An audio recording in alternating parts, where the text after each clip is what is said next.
اور الحمدللہ دادا استاد ہی کی حیثیت سے میں نے زندگی کے آخری لمحے تک ان سے برتاؤ برتا. جب بھی خلیل آباد حضرت تشریف لے جاتے مجھے معلوم ہو جاتا وقت رہتا حضرت کی خدمت میں پہنچتا. ایک بار حضرت مولانا قمر الحسن بستوی صاحب نے مجھ سے فون پر فرمایا مولانا میں یہ چاہتا ہوں کہ علامہ اعجاز صاحب قبلہ کی کوئی تحریر میرے پاس نمونے کے طور پر ہے, برکت کے طور پر ان کی میں کوئی تحریر چاہتا ہوں تو تم ایسا کرو حضرت جب خلیل آباد میں تشریف فرما ہوں تو ان سے ذرا میرے لیے فلاں کتاب پر کچھ لکھوا لو.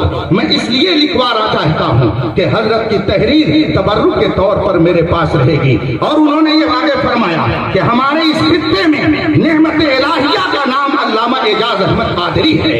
اللہ کی اس عظیم نعمت کا نام ہے کہ جس کے دسترخوان علم سے اپنے بھی فیضیاب ہوئے نظارے کتنے فیضیاب ہوئے. ایک موقع پر میں نے حضرت خطیب البراہیم صوفی نظام الدین صاحب علیہ رحمت و رضوان سے پوچھا, جب میں اس کتاب کی ترتیب میں لگا ہوا تھا میں ڈوبا گیا. حضرت صوفی صاحب قبلہ خطیب البراہیم علیہ رحمت و رضوان کے پاس میں حاضر ہوا. حضرت سے میں نے بہت ساری باتیں عرض کی, حضور یہ بتا دیجئے, حضور یہ بتا دیجئے. اسی دوران میں نے حضرت سے پوچھا حضرت یہ بتائیے آپ نے علامہ اعجاز احمد صاحب قبلہ کا ابتدائی دور دیکھا ہے. حضرت جب پشتیلا میں تشریف فرما ہوئے اس وقت کے حالات آپ کی نگاہوں کے سامنے ہیں, آپ نے علامہ اعجاز احمد صاحب کی خدمت کے حوالے سے کیا دیکھا؟ تو حضرت خطیب البراہیم صوفی نظام الدین صاحب علیہ رحمت و رضوان نے فرمایا آج تو ہمارا حال یہ ہے, اس پہ میں زیادہ تبصرہ نہیں کرنا چاہتا ہوں, جس طریقے سے ہم لوگوں کی شہرت ہوتی ہے, شاگردوں میں اضافہ ہوتا ہے, ہم وی آئی پی اپنے آپ کو تصور کرتے چلے جاتے ہیں. پیدل چلنا ہمارے لیے بھاری ہو جاتا ہے, قوم کے بیچ میں جا کر کے دعوت و تبلیغ کا کام کرنا ہمارے لیے مشکل ہو جاتا ہے. میلاد شریف کی محفل میں جانا ہم اپنے لیے توہین سمجھنے لگتے ہیں کہ تھوڑے لوگوں میں جا کر کے ہم میلاد شریف پڑھیں گے, ہم تو انٹرنیشنل خطیب ہیں, ہم کیوں جائیں. مگر حضرت خطیب البراہیم صوفی نظام الدین صاحب رحمت اللہ علیہ نے مجھ سے ارشاد فرمایا مولانا جب علامہ اعجاز احمد صاحب قبلہ کا ورود مسعود بشتیلا میں ہوا بڑی ناگفتہ بے حالت تھی, تہذیب و تمدن سے لوگ آشنا نہیں تھے, دین سے دور تھے. علامہ اعجاز احمد صاحب قبلہ گاؤں گاؤں جا کر کے دعوت و تبلیغ کے کام میں مصروف رہتے تھے, لوگوں کے علاقے میں جا کر کے لوگوں کو سنت کی تعلیم دیتے تھے. آج ان کی خدمات کا نتیجہ ہے کہ الحمدللہ پورا علاقہ مذہب اسلام کا ایک حسین گلدستہ نظر آتا ہے. یہ خدمات کی تشریف فرما ہے. امتیاز مرحوم کے گھر میں حاضر ہوا.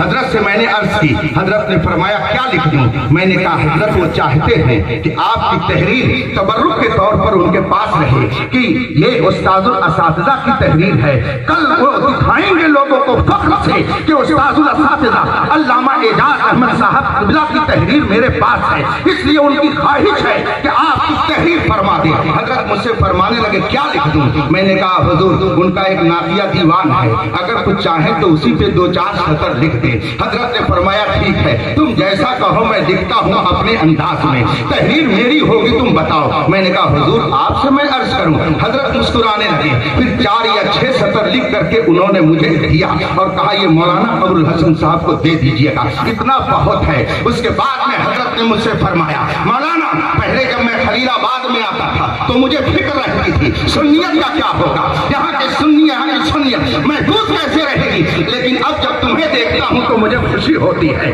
اس لیے کہ جب سے میں نے تجھے دیکھا ہے میری فکر دور ہو گئی ہے, اس لیے کہ میں تمہیں دیکھ رہا ہوں کہ تم یہاں کیا کر رہے ہو. رضا جامع مسجد جو خلیل آباد کی ایک مرکزی مسجد ہے, آپ ہی کی اس آبادی کے معین خان صاحب نے اسے آباد کیا ہے. اس کی عمارت کے لیے انہوں نے بڑی کوششیں کی ہیں. علامہ اعجاز احمد صاحب قبلہ پہلے جمعہ کے قیام کے وقت مسجد تشریف لے گئے, پہلا جمعہ جب قائم ہوا حضرت تشریف لے گئے, حضرت نے دعا فرمائی اور مستقل جب خلیل آباد میں جلوہ فرما ہوتے مسجد ہی نماز پڑھنے کے لیے جاتے اور ایک ایک چیز کو دیکھ کر کے مسکراتے. ایک مرتبہ گولڈن رنگ کا میرا چشمہ تھا, اسی انداز کا رکھا ہوا تھا. حضرت نماز پڑھنے کے لیے آئے اور اٹھا لیا ہاتھ میں, سب لگی ہوئی ہے, لوگ بیٹھے ہوئے ہیں. حضرت نے نے یہ چشمہ ہاتھ میں اٹھا لیا اور میری طرف مسکرانے لگے. فرماتے ہیں بہت نفیس چیز پسند کرتے ہو. میں نے کہا کیا ہوا حضور؟ تو کہا چشمہ بہت اچھا ہے اور جب میں نے اٹھایا تو بہت ہلکا لگ رہا ہے, بہت اچھا چشمہ ہے.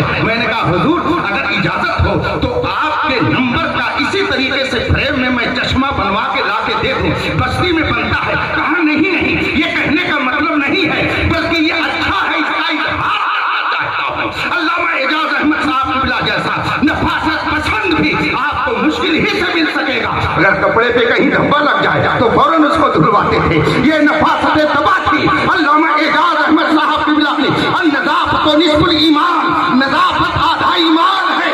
علامہ اعجاز احمد صاحب قبلہ سنتوں کی عملی تصویر بن کر کے لوگوں کو دکھا دیا کرتے ہیں. سبحان اللہ سبحان اللہ. ان کی سیرت کے کس کس پہلو کو سامنے رکھا جائے. علامہ اعجاز احمد صاحب قبلہ علیہ رحمت و رضوان نے وہ عظیم کارنامہ انجام دے دیا ہے کہ آج بشیلا پوری دنیا میں جانا جا رہا ہے. کسی سیٹ کی بدولت, کسی انجینئر کی بدولت, جبکہ اس علاقے میں, اس علاقے کی کیا بات ہے, اس گاؤں میں نہ جانے کتنے انجینئر ہوں گے, نہ جانے کتنے ڈاکٹر ہوں گے, نہ جانے کتنے ماسٹر ہوں گے, نہ جانے کتنے لائر ہوں گے, نہ جانے کتنے سیاستداں ہوں گے. اور یہ علاقہ تو اتنا زرخیز ہے, اتنا زرخیز ہے کہ جس طرح کے لوگوں کو آپ ڈھونڈیے آپ کو ہر طرح کے لوگ یہاں مل جائیں گے. مگر اس علاقے کو اگر شہرت کے آسمان پر کسی نے پہنچایا ہے تو وہ علامہ اعجاز احمد صاحب قبلہ کی ذات ہے. سبحان اللہ سبحان اللہ. حدیث پاک ہے میرے بھائیوں, ان بزرگوں کے جانے پر ہمیں غور کرنا چاہیے. ایک مہینے میں استاد اور شاگرد دونوں رخصت ہو گئے. حضرت امام العلماء علامہ مفتی شبیر حسن صاحب قبلہ علیہ رحمت و رضوان بھی تشریف لے گئے. اور چند ہی دنوں کے بعد استاد علامہ اعجاز احمد صاحب قبلہ بھی تشریف لے گئے. وصال سے تقریباً 1.5 ماہ قبل حضرت علامہ مفتی انور علی صاحب خلیل آباد میں جلوہ فرما ہوئے. حضرت نے فرمایا کہ میں چاہتا ہوں کہ چلو ذرا استاد گرامی سے مل لوں, دور رہتا ہوں, آنا کم ہوتا ہے, نہ جانے کس گلی میں زندگی کی شام ہو جائے, چلو چل کر کے ملاقات کر لیتے تو اچھا ہوتا. حضرت نے جب یہ فرمایا میں نے کہا فقیر خدمت کے لیے حاضر ہے, گاڑی کھڑی ہے, تشریف رکھیے. چنانچہ حضرت مولانا محمد ایوب رضوی صاحب جو جمدہ شاہی کے رہنے والے ہیں وہ بھی شریک سفر ہوئے. حضرت مفتی انور علی صاحب کی قیادت میں یہ قافلہ خلیل آباد سے گاہی گیا. تقریباً شام کا وقت تھا, ہم لوگ پہنچے. حضرت نے دیکھا, میں سمجھتا ہوں حضرت موجود ہیں, آپ پوچھ لیجئے مفتی کرناٹک. ایسا لگتا تھا کہ کوئی جگر کا ٹکڑا سامنے آ گیا ہے. اس قدر مسکرانے لگے, اس قدر خوش ہو گئے دیکھ کر کے.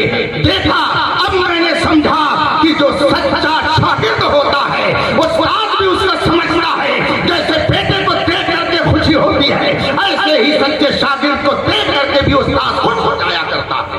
حضرت سفر صاحب یہاں پہ تشریف فرما ہوں گے, ان سے پوچھئے کس محبت سے پیش آئے. اور اس کے بعد جب چلنے لگے تو میرے دل نے کہا کوئی تبرک لے لیا جائے, اس لیے کہ بزرگوں کی یادگار کو اپنے پاس رکھ لینا یہ برکت کی چیز ہے. میں نے چلتے چلتے کہا حضرت کچھ تبرک دے دیجئے. حضرت نے فرمایا اشارہ کر کے کیا, چونکہ اس وقت بہت کم بول رہے تھے. میں نے اشارہ کیا تو حضرت نے بلا تعامل اپنی ٹوپی بطور تبرک مجھے عطا فرما دی. حضرت مفتی کرناٹک فرماتے ہیں آپ تو بہت ہی خوش نصیب نکلے, آپ نے برکت حاصل کر لی. ہم نے کہا باپ سے مانگنے میں کیا شرم ہے, اس لیے کہ ہم نے الحمدللہ کل بھی یہی جانا, آج بھی یہی جانا ہے کہ جو استاد سے اکڑتا ہے وہ اکھڑ جاتا ہے, اور جو استاد کے سامنے سلنڈر ہوتے رہتا ہے رب کے کرم سے اس کو اتنی بلندیاں ملتی ہیں کہ لوگ دیکھتے رہ جاتے ہیں اور یہ تصور بھی نہیں کر پاتے کہ گزرا ہے اس راستے سے کارواں کبھی کبھی.